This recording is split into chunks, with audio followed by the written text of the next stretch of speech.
What about you? You're very welcome. Now, a special thanks as always to my Patreon friends, and very kind you are too. Now, there was somebody got in touch with me during the week, and it's a wee bit of business, but what it is somebody had tried to subscribe to the Patreon channel at the very start, and they hadn't been able to get on because I'm a dick. I'm an old man. I didn't set it up properly. So they weren't able to get on at that stage. Now, my advice is just cancel that, come out of it, and then come back in and start again. You know what I mean? Like the old days. Just turn it off, turn it on again. That's what we always told. I mean, I'd seen the old days. That's what we were told. Turn it off, turn it on again. You know, hit it a good clap. My TVs, I remember TVs, used to hit the top of the TV. Never failed. Doesn't work as well on computers now. I have found that it doesn't work as many on computers. For the Patreon thing, what's very, very kind is £5 a month. That's all I'm asking for. £5 a month, boys and girls.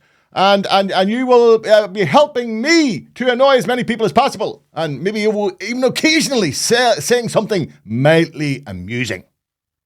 It's Groundhog Day with the Northern Assembly once again. Is it ever anything else? Sort of good, I tell you. Big white elephant up in the hill. Well, the Irish language has yet again become a contentious issue, which could possibly pull the entire institution down. Well, you have to think of our poor MLAs. You know what I mean? They've been working now for what? Maybe a year? Sure, they're due. Well overdue. More paid holidays. That's what they're used to over the last 20-odd years. You know what I mean? Now, this time, the Irish language came about because Sinn Féin Infrastructure Minister Liz Kimmins, well, she announced that she was allocating £150,000 for Irish language signage at the newly opened Belfast Central Grand Central Station. No.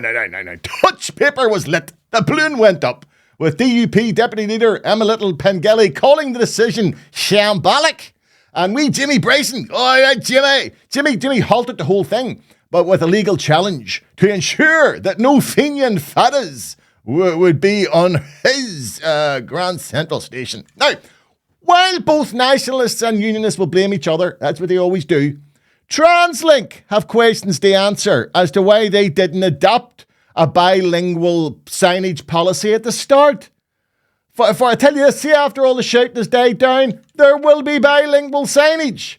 It'll appear at a much higher cost than would have been the case if the board of TransLink had acted with a wee bit of common sense and fell in with the common practice around the issue, as demonstrated in both Scotland and Wales, which have bilingual signage as a matter of course. God forbid there should ever be a bit of common sense here. You know what I mean? Don't want that. Staying with our beleaguered MLAs, Edwin Poots, the Speaker of the Assembly.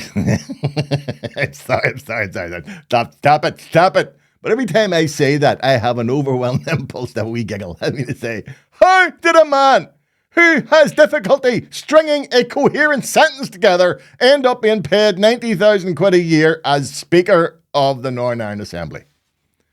Then again, I suppose in our topsy-turvy world of politics where a president can't think, it isn't that unusual that we have a speaker who can't speak. It's just the way it is. That's the way the world is now. Well, Edwin has now called in the police. No, not because of that. No, he feels now that our MLAs are taking too much abuse from the public. You lot are abusing your MLAs. God forgive you.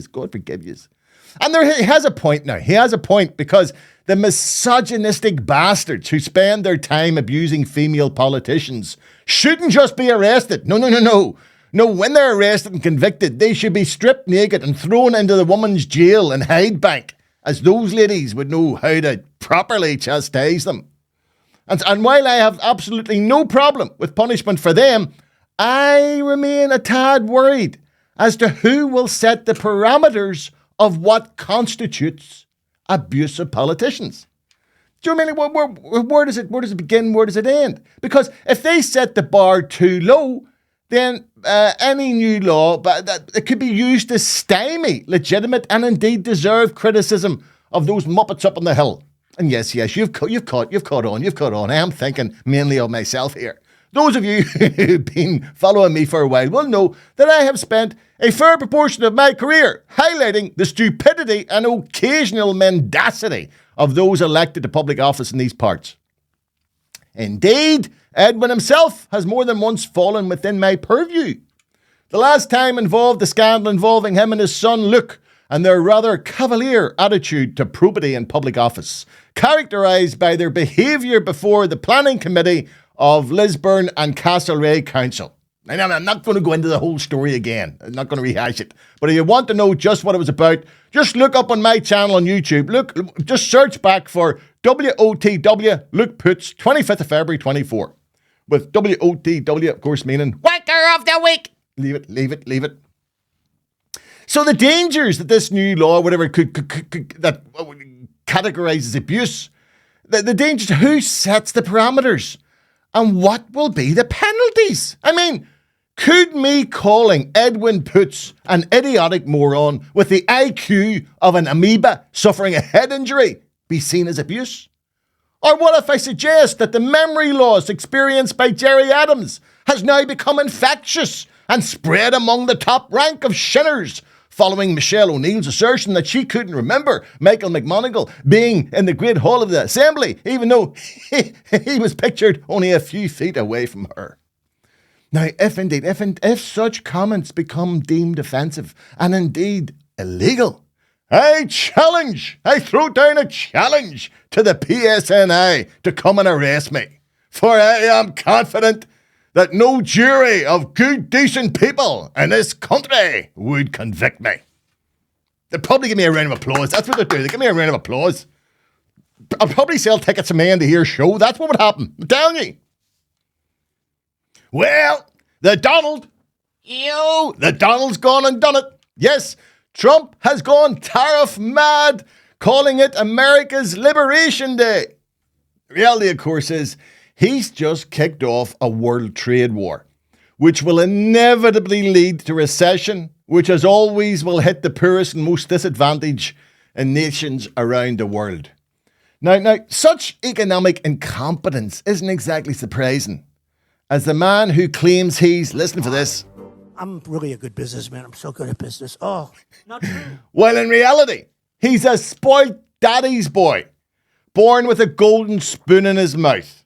Now, Trump has spent most of his life concocting an origin myth, right? Where his stellar business career, according to him anyway, began when he took a $1 million loan from a bank. The truth, of course, is somewhat different. It began with a $430 million handout to him from his late father, property developer Fred Trump. Now, this is interesting because some clever economist has worked out that if Trump had taken that money, right, done nothing but lodged that money in an index fund and hadn't touched it, he'd be a lot richer today than he now is. So let me repeat that. If Trump, the great deal maker, had done nothing, he'd have more money now than he actually has. Because every business this great businessman has ever touched has gone tits up. Like, there's examples. There's Trump Steaks, failed. Trump Board Game, failed. Trump Airlines, Trump Football Team, didn't score a goal. Trump Cycle Race, which he named Tour de Trump, I swear to shit, he named it that. Went straight into the wall. Trump Mortgages, Trump University, not one passed. Trump Magazine, nobody bought. Trump Vodka, nobody drank. Trump Travel, nobody went anywhere. Trump Network, nobody listened. 5 of his businesses filed for bankruptcy.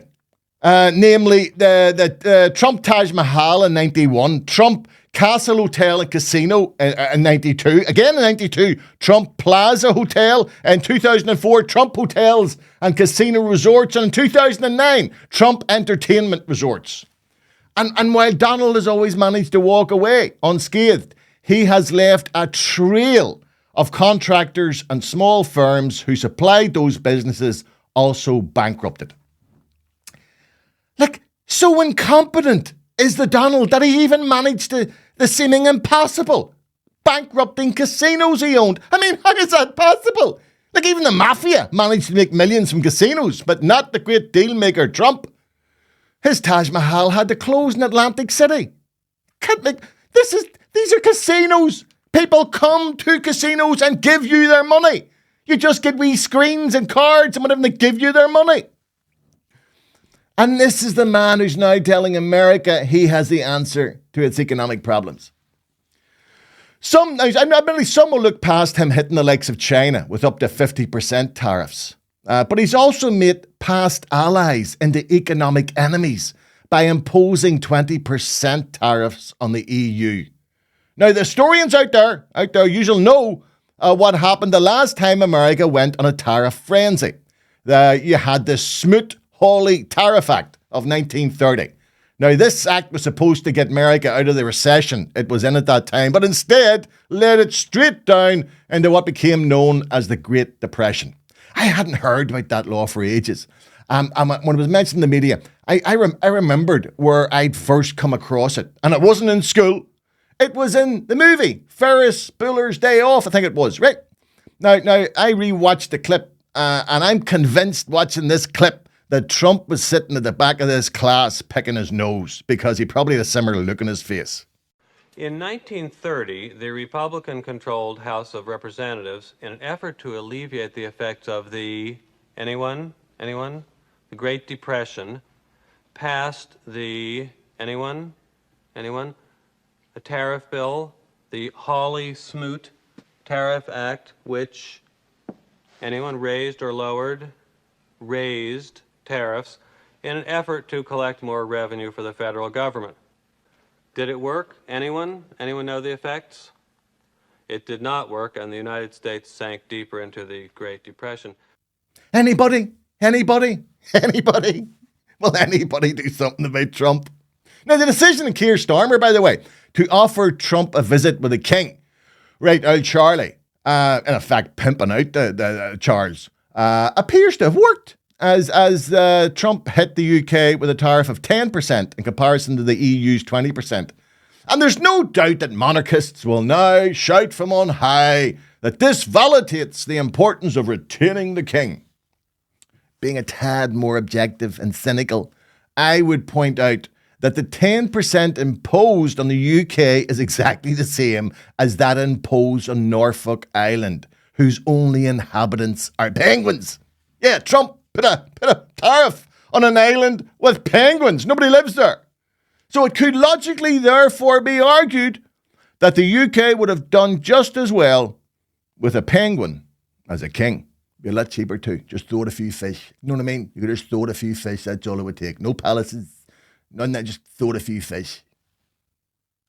Even I hardly believed this. I heard about it and then I didn't believe it, right? I thought it was one of these online things that people had made up. But it actually is true, right? Because it's true.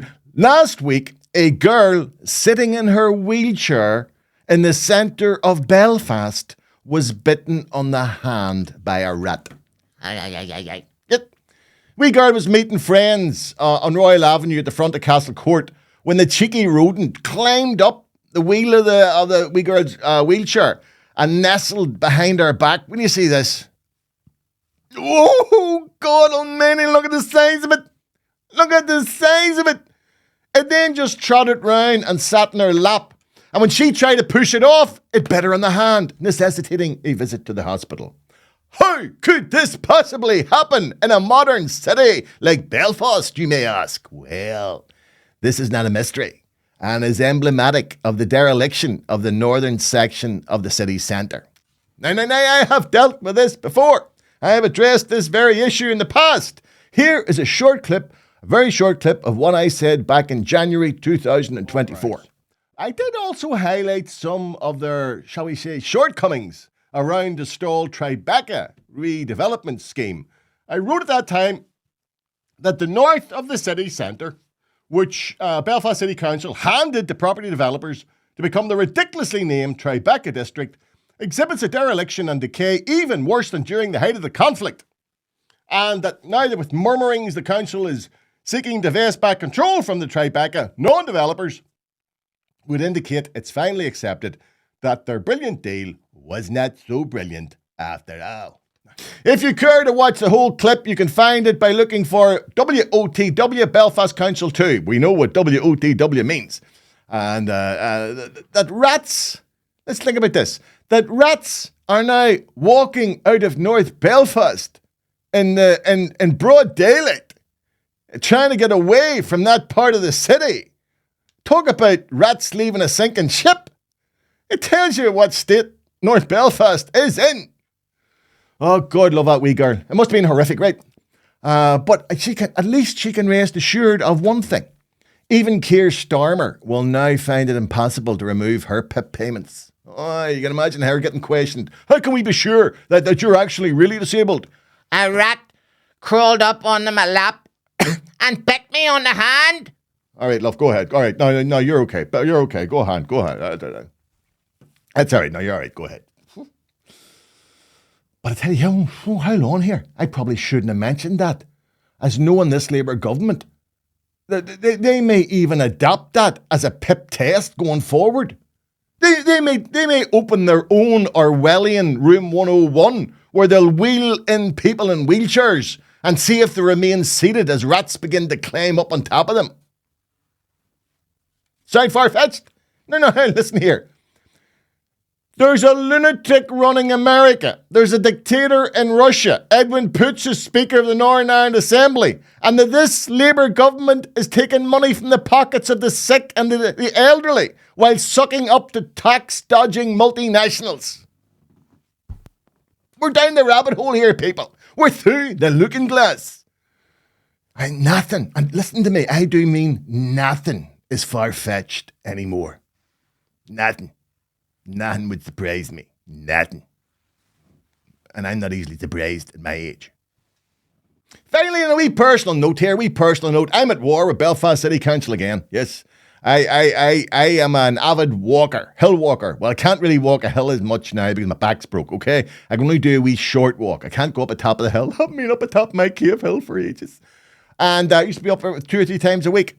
But I'm at war with Belfast City Council again because, well, not really the whole of Belfast City Council. I want to focus in here on North Belfast councillors who seem to be a level of dickheads beyond and above even the dickheads of Belfast City Council.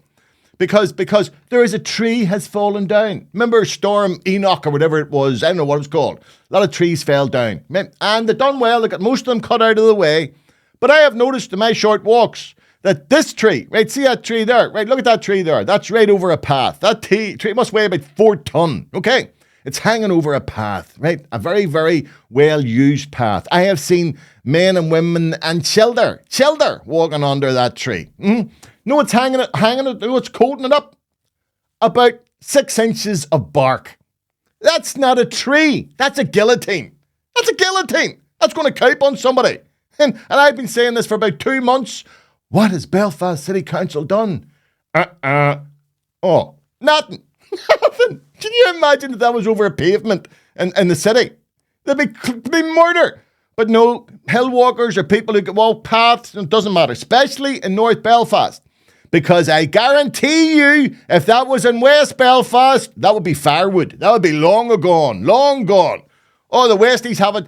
The Black Mountain, they've even put a boardwalk down so they don't get their feet wet.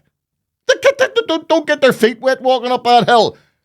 North Belfast, Cave Hill, you can get crushed. You're going to get crushed, and they don't give a shit. I made a say. By the way, if the Belfast City councillors are so sure that that's safe, I have a challenge for them. Here's my challenge. I want them to sit under that tree while I climb on top of it and jump up and down. Go on, I dare yous. Come on up for a laugh. Let's see. It would be doing society a great good if that tree did fall on that occasion. Do you know what I mean? But it'd probably bounce off their heads. You know what I mean? They'd survive. We'll just have to wait and see. Oh, here's a good bit about this, by the way. God forbid, but you see if that tree hurts somebody. Yous have been warned. Yous have no excuses. Yous knew all about it. You lazy bastards. You'll do nothing. You hear me? You'll do nothing.